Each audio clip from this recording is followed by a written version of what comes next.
cette introduction. Eh bien, d'abord, tous mes remerciements de m'avoir invité ici. C'est magnifique, hein, cet endroit que je ne connaissais pas. Oui, et c'est vrai que la question de l'air intérieur a beaucoup été discutée dans le cadre de l'élaboration du 3e plan national santé-environnement. Oui, en effet, j'ai participé à l'élaboration des 2 premiers plans, au suivi du second plan qui donc a été élaboré à partir du Grenelle de l'environnement, et où je présidais le groupe qui concernait les risques émergents, et nous avions d'ailleurs abordé la question des polluants de l'air intérieur dans ce groupe, et j'ai présidé la commission d'experts qu'on a appelé le comité d'appui scientifique pour l'élaboration du PNSE3, et c'est donc en fait ce plan national santé-environnement 3 qu'on va aborder là dans la demi-heure qui vient. En fait, donc, les plans nationaux santé-environnement, c'est une histoire déjà un petit peu ancienne, hein, qui date de 2004, à la suite de plusieurs réunions internationales, en particulier l'OMS. Et donc l'Europe avait pris la décision qu'il y ait dans chacun de ses pays membres l'élaboration de plans nationaux santé-environnement, considérant que la relation entre les polluants environnementaux et la santé n'était pas suffisamment prise en compte en Europe, et qu'il était important, en particulier pour les populations vulnérables, et les enfants ont été très vite d'ailleurs ciblés, il était important de développer des politiques très constructives dans ce domaine. Alors le premier plan, donc en 2004, de 2004 à 2008, a construit une approche des polluants et des milieux dans l'optique de la diminution des expositions. Ce plan avait été bâti à partir d'un groupe d'experts auquel j'ai participé, et qui était présidé entre autres par Isabelle Momas, que M. Charpin connaît bien, qui est professeur de santé publique et environnementale à l'université Paris-Descartes. Et donc ce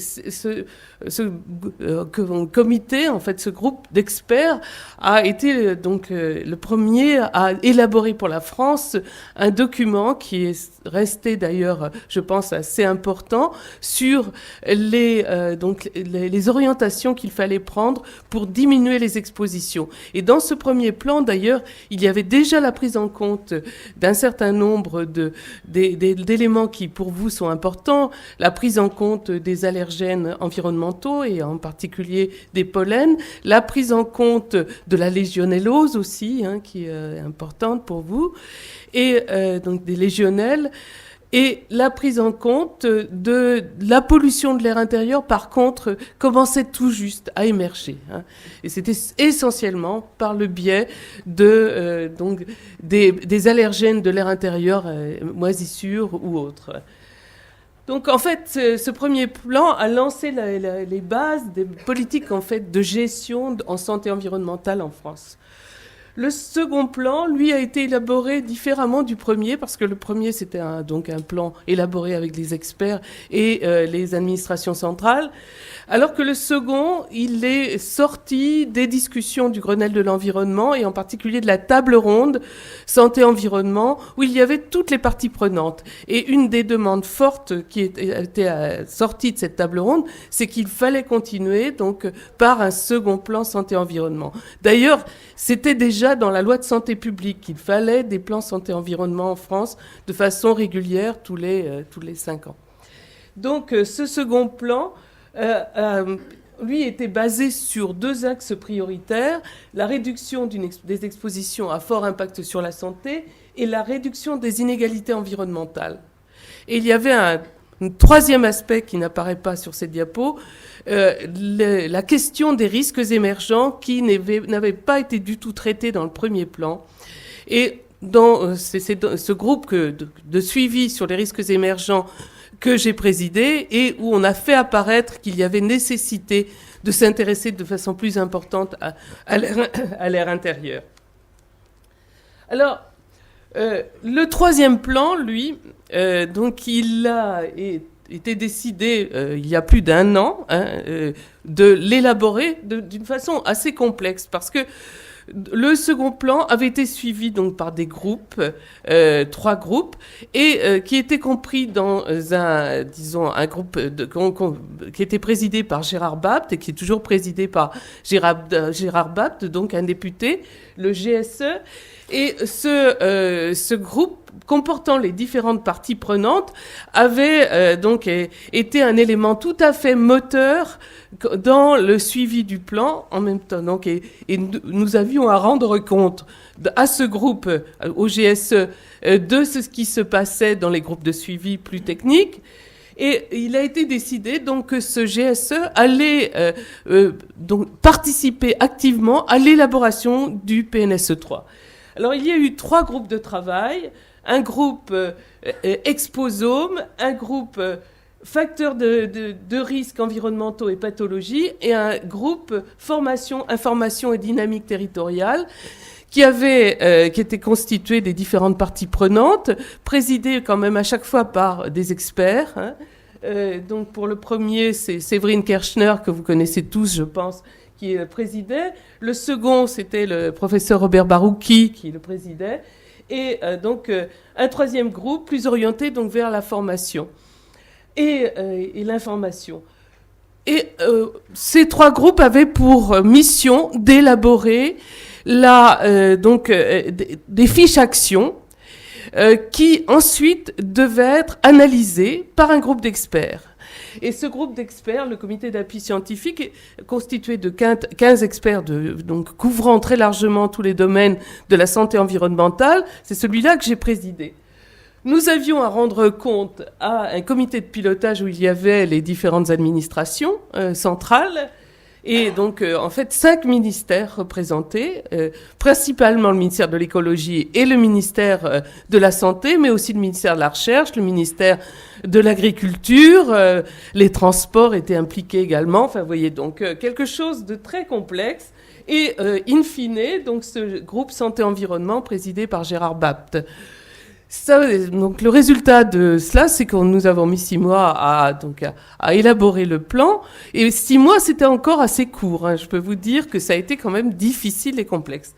Alors le résultat de ces travaux, ça a été un rapport que vous pouvez consulter, qui est associé en fait au plan et qui donne en fait toutes les indications sur la façon dont on a travaillé et aussi sur les éléments de contexte qui nous paraissaient importants, aussi bien pour le comité d'appui scientifique que pour les groupes de travail. Alors, ce rapport a été rendu fin juin 2014 aux 2 ministres qui m'avaient demandé en fait ce rapport, la ministre de la Santé et la ministre de l'Écologie. Et le plan a été mis en consultation publique en fait en septembre, en septembre 2014, et il a été publié à la fin de l'année dernière. Alors, en fait, on a suivi pour ce plan des recommandations qui avaient été élaborées dans le cadre de l'expertise, puisqu'il y a eu une expertise bien sûr du précédent plan et de ses actions, du résultat de ses actions, en fait par le Haut Conseil de santé publique et également par des inspecteurs généraux. Et dans les recommandations du Haut Conseil de santé publique, il était demandé de baser la construction du plan sur un modèle logique, ainsi que sur un diagnostic initial, lui-même reposant sur une justification appuyée sur des éléments factuels et vérifiables concernant les nuisances, leurs sources, les impacts sur la santé et l'environnement. Le modèle logique doit expliquer la théorie d'action et décrire l'ensemble des mesures cohérentes permettant d'atteindre un ou des objectifs explicites, l'allocation des ressources nécessaires et enfin les objectifs de santé publique auxquels il contribue. Tout ça pour dire qu'en fait, dans les précédents plans, il n'y avait en général pas suffisamment d'indicateurs et d'indicateurs chiffrés donc indicateurs sur les objectifs, indicateurs aussi sur la façon de mettre en œuvre les actions précises pour pouvoir ensuite faire une évaluation. Dans le domaine des politiques publiques, il est évident évident que quand on met de l'argent du contribuable sur des actions précises, il faut savoir si ça a servi à quelque chose. Donc c'est ça qui était demandé en fait. Et ça c'est une politique qui est déterminée au Conseil de santé publique, qui a en fait une de ses raisons d'être, c'est l'évaluation des plans de santé publique, et nous essayons de l'appliquer à tous les plans, par exemple le plan cancer, le plan Alzheimer, etc. Donc et il n'y avait pas de raison que le PNSE3 et malheureusement ça n'avait pas été vraiment le cas pour le PNSE2, n'applique pas cela. Alors, donc on a essayé de faire rentrer cela dans l'élaboration du plan. Ça n'est pas encore parfaitement le cas et il y aura certainement du travail à faire en démarrage de plan, en particulier pour déterminer vraiment ces indicateurs. Alors, les principes du PNSE3, donc d'abord, il y a eu des choses un peu nouvelles, je vais passer rapidement dessus. L'introduction du concept d'exposome. Je pense que pour vous, qui vous intéressez à l'air intérieur, c'est un concept qui est important. Ça signifie qu'il faut prendre en considération toutes les sources de pollution ou d'exposition susceptibles d'avoir un effet sanitaire. C'est-à-dire la totalité des voies d'exposition, et quand on sait qu'effectivement, on ne peut pas fragmenter, si on veut vraiment avoir une idée des impacts des polluants sur la santé, il faudrait pouvoir faire une évaluation complète de l'exposition d'un individu. Et bien sûr, on imagine que pour le moment, c'est extrêmement difficile à mettre en œuvre. C'est un concept qui a été lancé au départ par Oliver, son nom est en train de Wild, voilà, qui est le directeur général du Centre international de recherche sur le cancer, parce qu'on voit bien que ça, par exemple, pour une évaluation réelle de l'impact de l'environnement, des polluants environnementaux en termes de lien avec le cancer, c'est un concept qui est important. Et ce concept donc apparaît dans le PNSE3. Et il y a une des actions qui vise à faire des recherches pour trouver des indicateurs un peu globaux permettant de répondre à ce concept d'exposome. Et dans le PNSE3, il y a aussi un autre concept qui émerge, qui est associé aux perturbateurs à la notion de perturbateur endocrinien, c'est qu'il y a une grande importance des fenêtres d'exposition au cours de la vie, et en particulier ce qui se passe pendant la vie fœtale. Alors, donc là, ça c'est la première nouveauté, si on peut dire. Deuxième, l'introduction dans le plan de la notion de bien-être. Qu'il ne soit pas simplement évoqué des côtés négatifs de l'environnement sur la santé, mais aussi des côtés positifs, en particulier avec tout un volet sur biodiversité santé. Je ne vais pas aller plus loin là-dessus. Troisième point, favoriser les actions de prévention. Alors, ce qui a été vraiment dit, en particulier par les experts du CAS, c'est que quand on a suffisamment d'éléments pour agir, ce n'est pas la peine de continuer éternellement les recherches, même si c'est pour certains aspects, ça peut être important. Il faut agir. Donc, pour tout ce qui est des risques avérés, on demande qu'il y ait des actions précises qui soient vraiment mises en place. Je pense à la question du radon, par exemple, qui peut vous intéresser un certain nombre d'entre vous, pour laquelle on sait très bien qu'il y a des risques avérés, et malheureusement, tout n'est pas fait pour faire en sorte de diminuer les expositions. Agir par des mesures proportionnées au titre du principe de précaution pour un risque suspecté. C'est-à-dire ne pas mettre dans le même sac les risques avérés et les risques pour lesquels il y a des incertitudes et qui demandent de faire encore des recherches. Donc ne pas se lancer dans des programmes donc extrêmement coûteux et pas forcément absolument justifiés quand il n'y a pas besoin, pour parler en termes clairs, hein.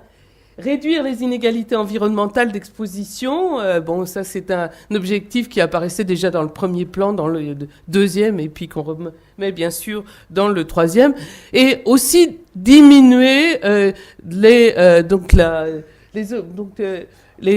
pour toute la population, par exemple pour la pollution atmosphérique, on a bien montré au Conseil de santé publique qu'il ne fallait pas agir seulement sur les points noirs, entre guillemets, parce que le terme point noir n'est plus très à la mode, il faut utiliser quelque chose de plus politiquement correct.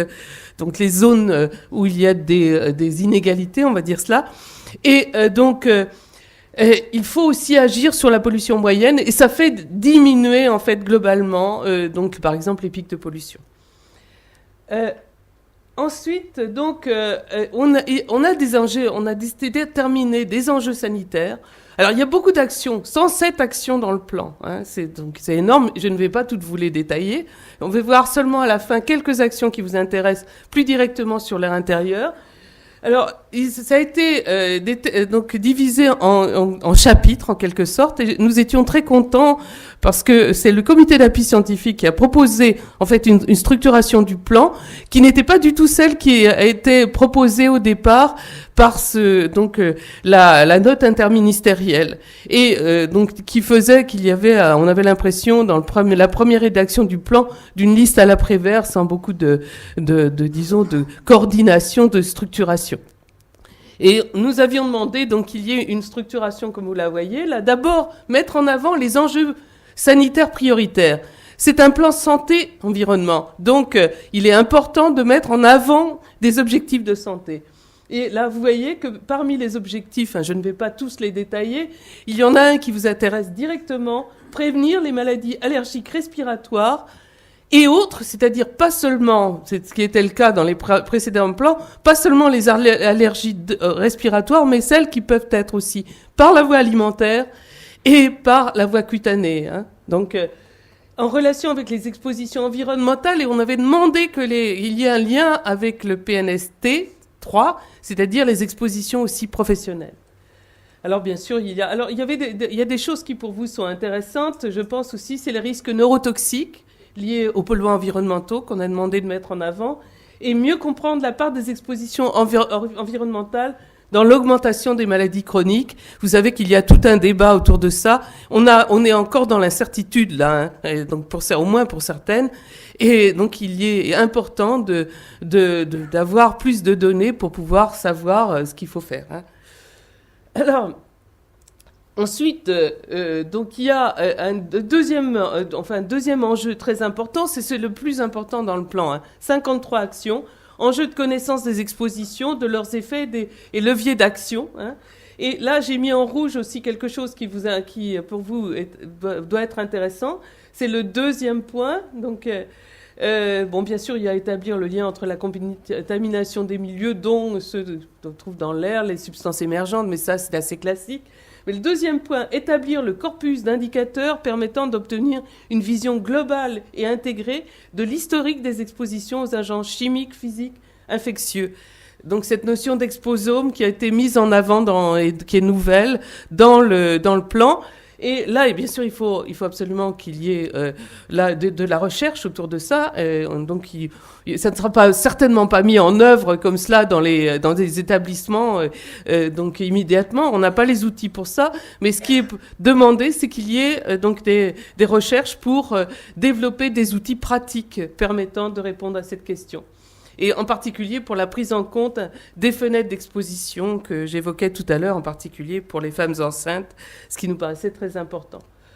Alors, il y a aussi tout un volet recherche. Au départ, la recherche, elle était dispatchée sur toutes les actions. On a demandé que ça soit remis dans un chapitre, que ça soit regroupé pour qu'il y ait vraiment là une bonne visibilité concernant la recherche dans ce domaine. C'est quelque chose d'important. Et malheureusement, on voit bien que, par exemple, à l'Agence nationale pour la recherche, ce volet santé-environnement, on ne peut pas dire qu'il soit vraiment très favorisé, hein, tant s'en faut, même s'il a été après le premier plan, puis ensuite le second, il y a eu quand même des actions spécifiques, des programmes spécifiques dédiés, il n'y en a plus. Hein. Et le seul qui est vraiment dédié, c'est le programme le programme de l'ANSES, et on espère bien qu'il sera maintenu, mais tout n'est pas joué là. Alors, donc ça, on a demandé que l'initiative française pour la recherche en santé et environnement, l'IFRES, qui a été élaborée au cours des 2 années précédentes, et à la demande d'ailleurs du ministère de la Recherche, soit inclus dans ce plan avec des soutiens réels. Hein. C'est une initiative structurante pour la recherche dans ce domaine, y compris donc dans vos domaines, dans les domaines qui vous intéressent. Et alors, il y a cette nouveauté introduite des recherches sur la relation biodiversité et santé. Donc là, 10 actions.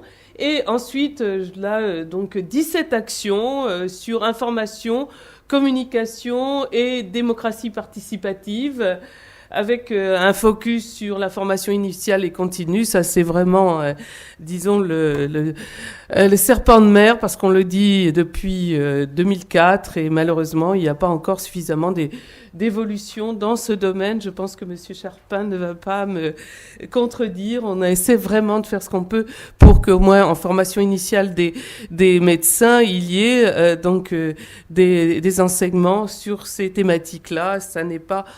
Il y a des endroits, bien sûr, où c'est fait, peut-être à Marseille, je ne sais pas. Mais en tout cas, c'est encore trop léger. Et il n'y a pas, bien sûr, que les médecins. Nous souhaitions que les professionnels, en particulier du bâtiment, les architectes, soient formés à ces questions-là, de façon à ce qu'ils puissent, quand ils conçoivent des bâtiments, quand il y a besoin d'utiliser tel ou tel produit, l'idée que ça peut avoir un impact sur la santé, en particulier pour les petits, hein, dans les crèches, les écoles maternelles, les écoles primaires, ça nous paraissait vraiment très important, y compris d'ailleurs chez les particuliers, cette question soit prise en compte, hein, pour éviter ensuite le développement d'allergies, de maladies diverses, hein, pas seulement respiratoires d'ailleurs. Voilà. Alors, là, en plus, c'est très complexe. Les plans, hein, il y en a, là, quand on parle de millefeuille, c'est plus qu'un millefeuille, c'est un 10 millefeuilles presque. Donc avec le plan national santé-environnement qui doit interférer sur d'autres plans, le plan radon, le plan chlordécone, le plan éco-phyto, le plan cancer, etc., le plan transport, la stratégie nationale biodiversité. Vous avez tout ça sur cette diapositive. De toute façon, vous pourrez conserver le diaporama et regarder tout cela donc sur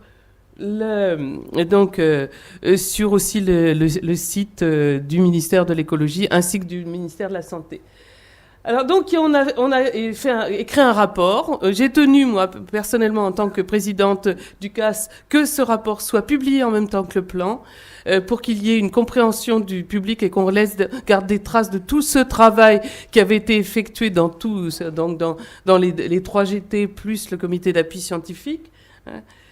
Et donc, il est en ligne. Alors, j'ai sorti ici pour vous les actions du PNSE qui se rapportent directement à votre préoccupation donc, j'ai compris qu'il y avait qu'il y avait des allergologues donc dans l'Assemblée. Alors, les actions de 8 à 11, hein, donc dans le premier enjeu, qui concerne la surveillance des allergènes BC dans l'air extérieur, là. Donc je les ai juste, il faut que vous les regardiez en détail, hein. J'ai simplement pris les points les plus importants. Renforcer la surveillance, les prévisions et l'information sur les pollens et moisissures allergisantes de l'air extérieur. Surveillance des nouvelles espèces en relation avec les collectivités, diffusion d'informations sur le risque allergique. Surveillance affirmée de l'expansion géographique de l'ambroisie, mais il n'y a pas que l'ambroisie, à mon avis, hein. Si on relie ça en plus avec le réchauffement, le changement climatique, donc on a du souci à se faire sur le développement de certaines espèces donc dans certaines régions de France où elles ne sont pas habituellement et où ça peut développer des allergies. Alors là, le rôle du RNSA est vraiment très, très fortement affirmé, hein, dans ces actions. Et je pense que c'est une bonne chose, hein, avec tout le travail qui a été fait par le RNSA. Alors, autre action, et je vais terminer là, ici, l'action 49, alors qui vous concerne vraiment, alors là, directement, mettre en œuvre le plan de l'air intérieur annoncé par le gouvernement, le PQAI, qui est annoncé le 13 octobre 2013, toujours pas mis en œuvre. Le PNSE3 dit qu'il faut le mettre en œuvre. Alors, il y a 26 actions, je les ai pas... Elles sont résumées, hein, seulement dans le PNSE3, mais c'est un des plans avec lequel le PNSE3 doit obligatoirement interférer, hein. Donc, vous serez certainement, les uns et les autres, directement impliqués dans la mise en œuvre de cette action. Et donc, nous avons demandé qu'il y ait vraiment cette interaction forte avec le PNSE3. Il va falloir voir comment, d'ailleurs, sera mis en œuvre dans le cadre de la gouvernance qui est en cours d'élaboration, les interactions avec les plans. Ça a été une demande générale, hein, de toutes les parties prenantes, de faire en sorte que ces plans ne se développent pas en parallèle, avec un plan disons, généraliste, qui est le PNSE3, qui travaille aussi de son côté, ce n'est absolument pas une bonne chose. Il faut vraiment qu'il y ait là un travail en commun, également au niveau des régions. Hein. C'est-à-dire qu'on a demandé qu'il y ait un suivi qui soit fait en relation directe avec les PRSE, hein, qui vont être mis en place rapidement. C'est ce qui a été demandé là. Alors voilà, donc je pense que vous aurez certainement là un mot à dire, vous, sur tout cela, et merci de votre attention sur cette image de Paris dans la brume photo chimique. Merci.